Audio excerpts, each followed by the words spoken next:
शरीर को बेहतर किया जा सकता है।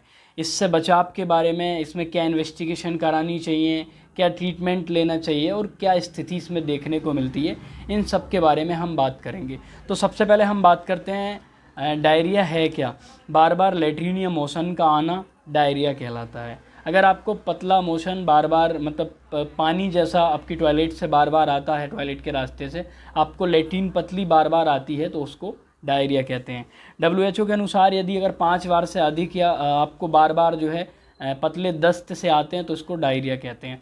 अगर डॉक्टर के अनुसार कहें तो यदि अगर दिन भर में 5 बार या 5 से अधिक बार आपको पतली लैट्रिन, आपको पतला मोशन या दस्त पतले आपको आते हैं तो इसे डायरिया कहा जाता है। और ये जो है चिंताजनक स्थिति में इसको लेना चाहिए, इसको जो है गंभीर स्थिति में लेना चाहिए। अगर आपको इतनी बार लैट्रिन 5 या 5 से अधिक बार होती है तो इसके बारे में सोचना चाहिए कि शायद इसमें ट्रीटमेंट की ज़रूरत है। और दूसरी चीज़ होती है कि अगर आपको डायरिया होने से कौन से अंग पर प्रभाव पड़ता है। तो देखिए डायरिया होने से कौन से अंग पर प्रभाव पड़ता है, ये चीज़ तो एक कॉमन है।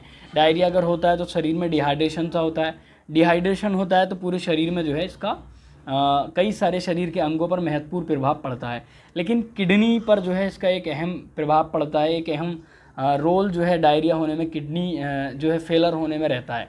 किडनी के जो है फेल होने के चांसेस बहुत ज़्यादा रहते हैं। आप CRF में पहुंच सकते हैं, आपका जो है यूरिया और ब्लड यूरिया और क्रिएटिनिन बढ़ने की संभावना रहती है अगर आप डायरिया में हैं तो। डायरिया के पेशेंट में आप देखने को मिलता है, ज़्यादातर देखने को मिलता है कि जो है मरीज जो होता है, जो डायरिया का पेशेंट होता है, उसको कभी कभी पेशाब या तो कम आने लगता है या फिर पेशाब आना बंद हो जाता है।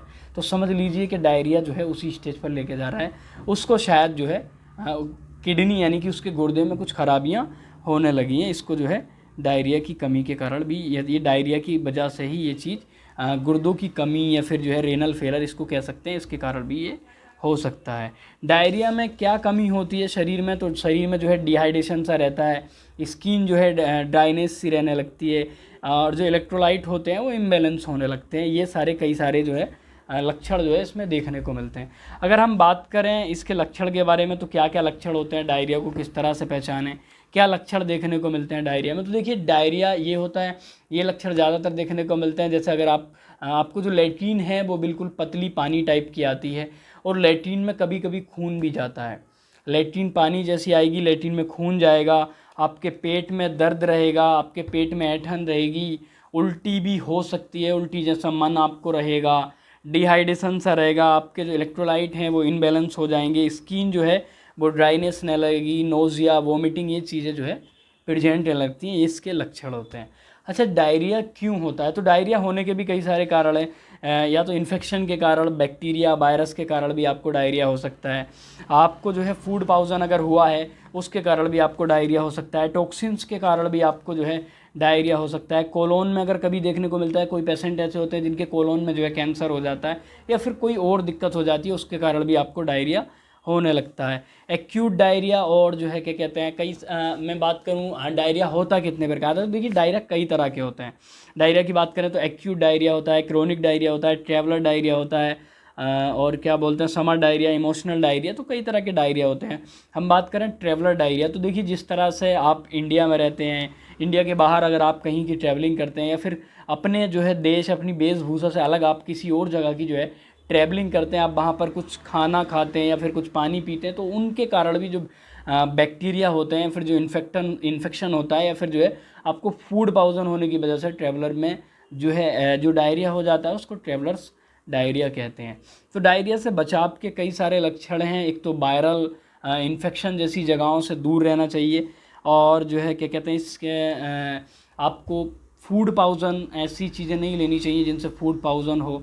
डायरिया में क्या चीज़ें लेनी चाहिए और क्या नहीं लेनी चाहिए, तो डायरिया में एक तो देखिए जो फाइबर वाली जो चीज़ें होती हैं वो बहुत कम मात्रा में लेनी चाहिए। मीठी, अचार, तली भुनी चीज़ें ये जो हैं कम मात्रा में लेनी चाहिए, क्योंकि अगर आप इस तरह की चीज़ें और लेंगे तो डायरिया कम होने की बजाय आपका बढ़ने लगेगा। तो फाइबर की चीज़ें या फिर मीठी चीज़ें ये जितना हो सके कम सेवन कीजिए डायरिया के वक्त। उसके बारे में उसके बाद हम बात करते हैं इन्वेस्टिगेशन के बारे में। इसमें क्या इन्वेस्टिगेशन करनी चाहिए, तो देखिए इसमें जो है कॉमन ब्लड टेस्ट आपको जो है काउंट टोटल काउंट वगैरह जो है आपको टेस्ट करा लेने चाहिए, आपको सिग्मोइडोस्कोपी करा लेनी चाहिए, आपको अल्ट्रासोनोग्राफी करा लेनी चाहिए, या फिर आपको गैस्ट्रो इंटेस्टाइनल एंडोस्कोपी होती है वो करा लेनी चाहिए।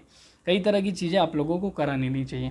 उसके बाद हम बात करते हैं इसमें क्या मेडिसन दे सकते हैं। तो देखिए मेडिसन की बात करें तो इसमें लोपरामाइड है, मेट्रोनिडाजोल है, सिप्रोफ्लोक्सासिन, ओफ्लोक्सासिन के साथ नोरफ्लोक्सासिन, ये कई सारी चीज़ें हैं जो दी जाती हैं। लेकिन ये चीज़ें तभी दी जाती हैं जब पेशेंट पास हो, पेशेंट का बेड देख करके, पेशेंट की एज देख के, पेशेंट का मतलब पेशेंट को देखकर ही ये मेडिसिन लेनी चाहिए। इसलिए आपसे बेहतर यही है कि आप जो है अपने डॉक्टर को मिलिए,